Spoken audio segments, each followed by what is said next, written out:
Demain.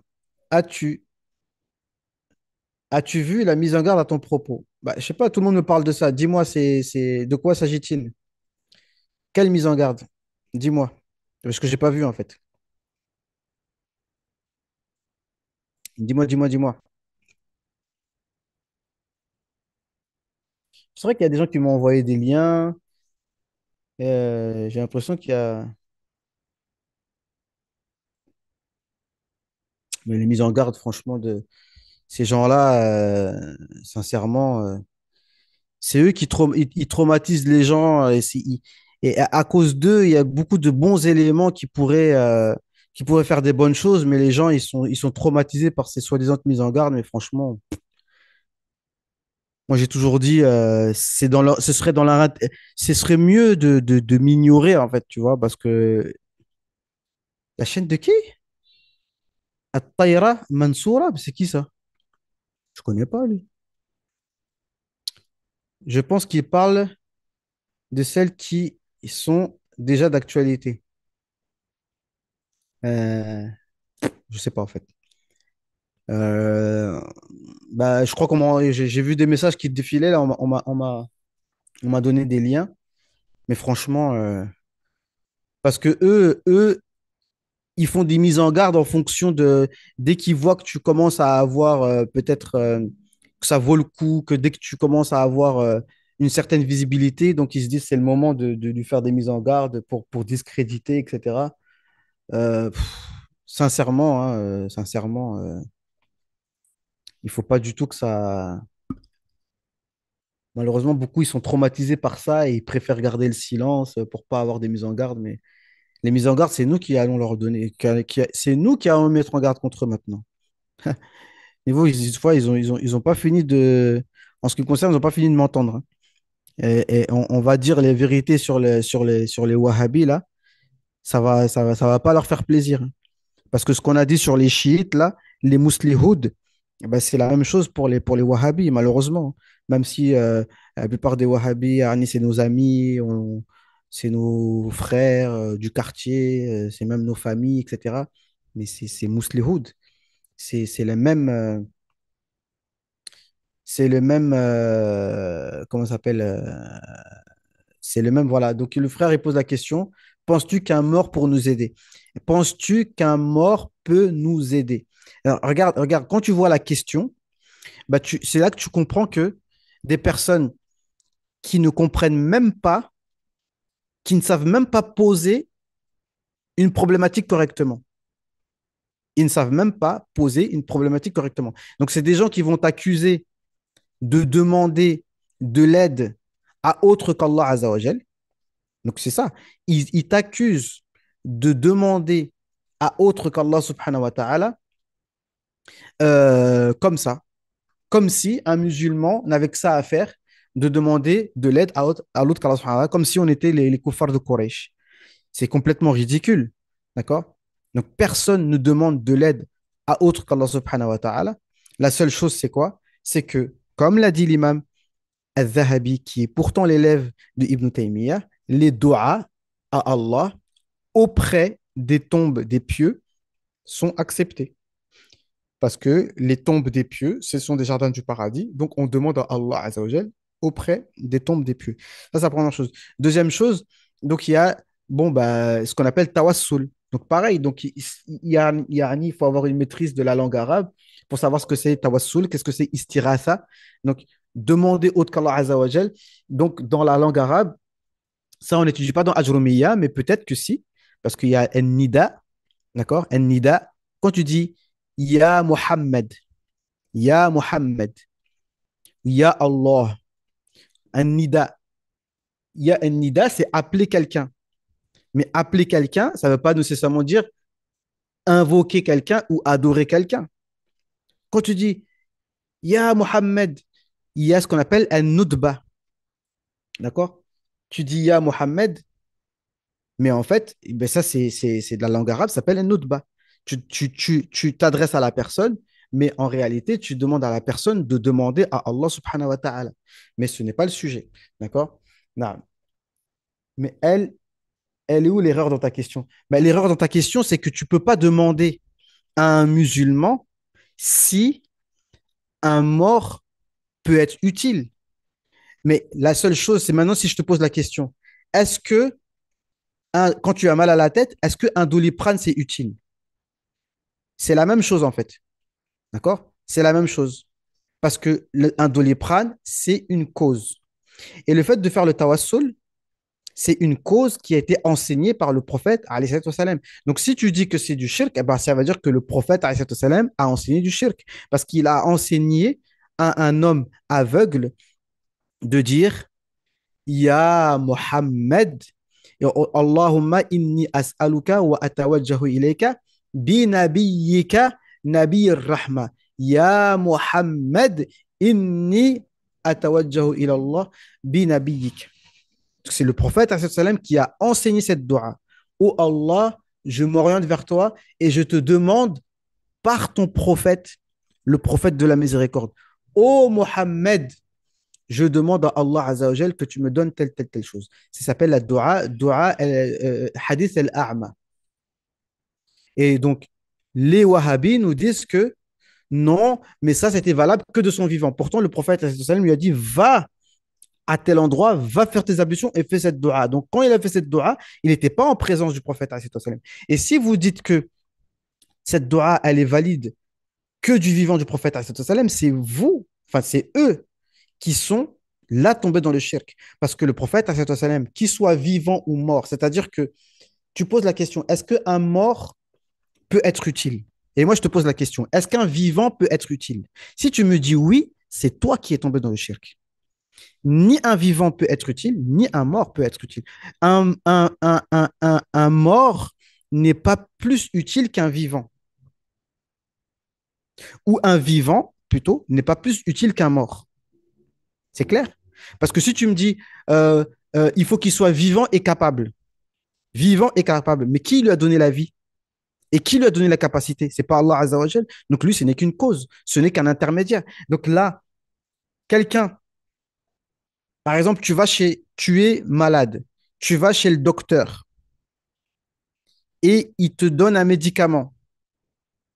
Eh bien, c'est un intermédiaire. Mais qui est-ce qui t'a soigné? Est-ce que c'est le docteur? Non, c'est Allah Azza wa Jal qui t'a choisi, qui t'a guéri. Par quel intermédiaire? Par l'intermédiaire du docteur. Donc, est-ce que tu adores le docteur? Non. Tu vas me dire c'est une cause. Eh bien, c'est la même chose. Ceux qui sont morts, eh bien, ils sont morts, leur corps n'est plus opérationnel, mais ils sont toujours vivants dans leur tombe, leurs âmes sont toujours vivantes, et tu peux toujours t'adresser à eux pour que tu peux leur demander qu'ils demandent à Allah Azza wa Jal. C'est tout. Mais je ne sais pas pourquoi tu nous as rentré dans ce sujet-là.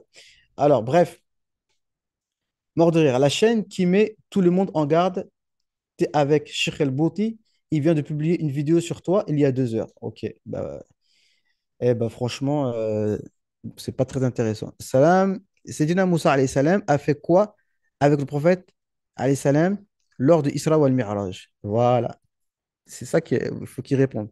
Mais pourquoi passer par intermédiaire alors qu'on peut demander nous-mêmes auprès d'Allah? Et donc toi tu dis pourquoi demander? Moi je te pose la question. Si tu me dis pourquoi passer par un intermédiaire, moi je te demande pourquoi tu vas chez le docteur alors que tu peux demander directement à Allah Azza wa Jal la guérison. C'est la même chose. Si tu me dis pourquoi d'intermédiaire, il faut bien que tu comprennes que c'est nous qui avons besoin d'intermédiaire.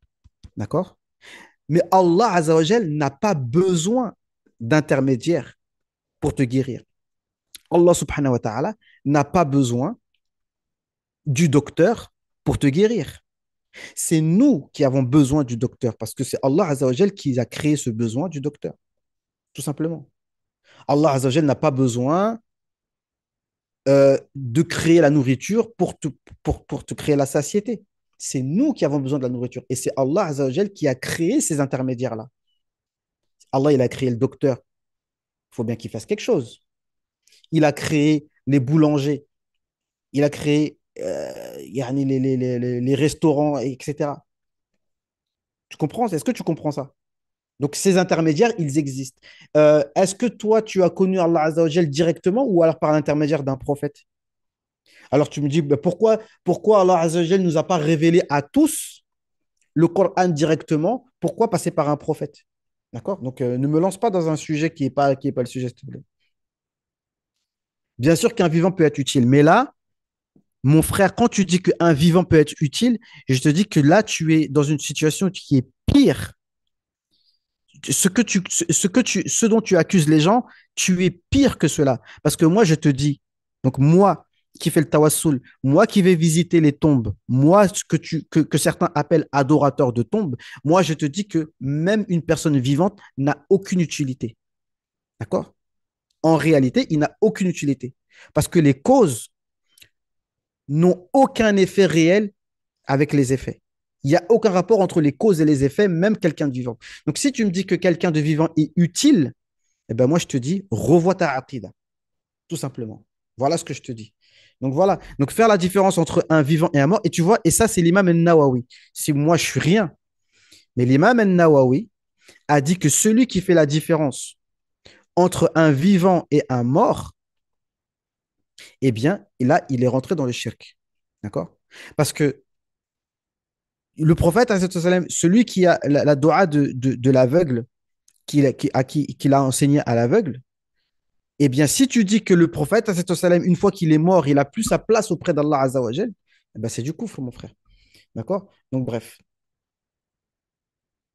Donc, si tu as besoin de faire des travaux, un plombier est utile. OK. Et les maisons du paradis, elles sont construites par qui? Ça veut dire que Allah Azzawajal a besoin d'avoir de créer des plombiers pour faire des maisons au paradis. Donc, réfléchis bien à ce que tu dis, mon frère. Réfléchis bien à ce que tu dis. D'accord? Et ne me rentre pas dans un sujet qui n'a rien à voir. Tu vois bien que ce n'est pas le sujet de l'intervention. Donc, laisse-moi tranquille, s'il te plaît. Shukran Sidi, c'est très clair, pas compliqué. Non. Donc, parce que vous aimez bien hein, les polémiques. Hein. Et vous aimez bien les polémiques, mais vous comprenez jamais rien à ce que vous explique. Ça fait combien d'années que vous êtes en train d'accuser les gens de faire du shirk et vous comprenez toujours pas, vous voulez même pas écouter ce que les gens vous disent en face. C'est terrible hein, quand même. Non. Bref, la famille, donc on va en rester là, Inch'Allah. Jazakumullahu khairan. Euh, essaye au moins, mon frère, d'écouter ceux que tu accuses, d'accord, de faire des actions de shirk. Essaye au moins d'écouter leurs explications. C'est le minimum que tu puisses faire avant d'accuser quelqu'un de faire des actions de shirk. Essaye d'écouter ce que la personne, les explications qu'elle te fournit. Et essaye de savoir que la plupart tous les ulama de la Ummah pratiquaient cela, le tawassul et istirasa. C'est une cause parmi tant d'autres, rien de plus. On ne veut pas de polémique, c'est pas le sujet. Bon, bref, ben oui, c'est ça. Naam. Donc voilà, hein, donc, barakallahu fikoum. Eh ben, je vous laisse, hein, il est tard. Hein. Le but, c'est pas de bavarder toute la nuit et de rater Salat al-Fajr. D'accord? Et je termine. Le shir, à la khutbah de ce vendredi, il a dit il y a 4 hadiths à retenir pour, par rapport à ce qui se passe à Gaza et si on veut savoir quel est, qu'est-ce qu'on peut faire d'utile pour cela.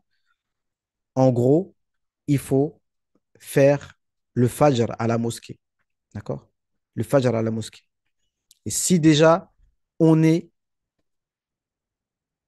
on remplit les mosquées pour le Fajr, comme on remplit les mosquées pour le Juma'a, eh bien, on aura aidé la cause palestinienne, déjà de beaucoup.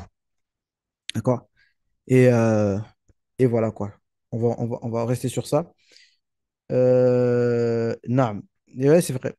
Donc, je vous recommande, les frères, même s'il est tard là, donc en France, il est minuit 50. D'accord? Donc, allez vous coucher tôt. Hein, vous, comme disait PPDA, vous pouvez retourner à une activité normale. Laissez YouTube, laissez Twitter, laissez Facebook. Dormez dans le noir, éteignez toutes les lumières. Faites l'oudou, faites au moins 2 rak'at. Faites la niya de vous réveiller pour le Fajr. Allez à la mosquée pour le Fajr et restez faire du zikr jusqu'à Doha, Inch'Allah. Et tout va bien se passer, Inch'Allah. D'accord? Qu'Allah Azza wa Jal nous facilite. Jazakumullahu khairan. اللهم صل أفضل صلاة على أسعد المخلوقات كسيدنا محمد وعلى آله وصحبه عدد معلوماتك ومداد كلماتك كلما ذكرك الذاكرون غفر عن ذكر الغافلون. السلام عليكم ورحمة الله تعالى وبركاته. جزاكم الله خيرا. Et donc, pour ceux qui veulent faire les cours, on se retrouve, Inch'Allah, demain à 21 heures heure de France. Ce sera sur YouTube en privé, enfin sur le lien Zoom plutôt, d'accord? Sur Zoom, mais pas le lien qui est là, hein, bien évidemment.